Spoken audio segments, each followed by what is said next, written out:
ಯುದ್ಧ ನಿಲ್ಲೇಬೇಕು, ಯುದ್ಧ ನಿಲ್ಲೇಬೇಕು. America, Israel, Iran ನಡೀತಾ ಇರೋ ಯುದ್ಧ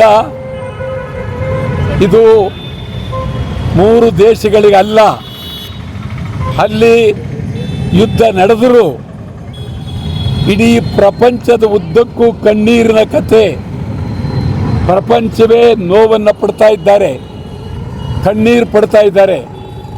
ಸಣ್ಣ ಸಣ್ಣ ದೇಶಗಳು, ಸಣ್ಣ ಸಣ್ಣ ರಾಜ್ಯಗಳು ಬಹಳ ನೋವಿನಲ್ಲಿದ್ದಾರೆ.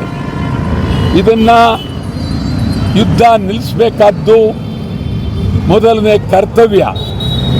ಯುದ್ಧ ನಿಲ್ಲಿಸೋ ಬದಲು ಈಗ ಅಮೇರಿಕಾದವರು 50,000 ಸೈನಿಕರನ್ನ ಇರಾನ್ಗೆ ನುಗ್ಗಿಸಿ ಸಂಪೂರ್ಣ ಇರಾನನ್ನು ಸರ್ವನಾಶ ಮಾಡಬೇಕು ಅಂತ ಹೊರಟಿದ್ದಾರೆ.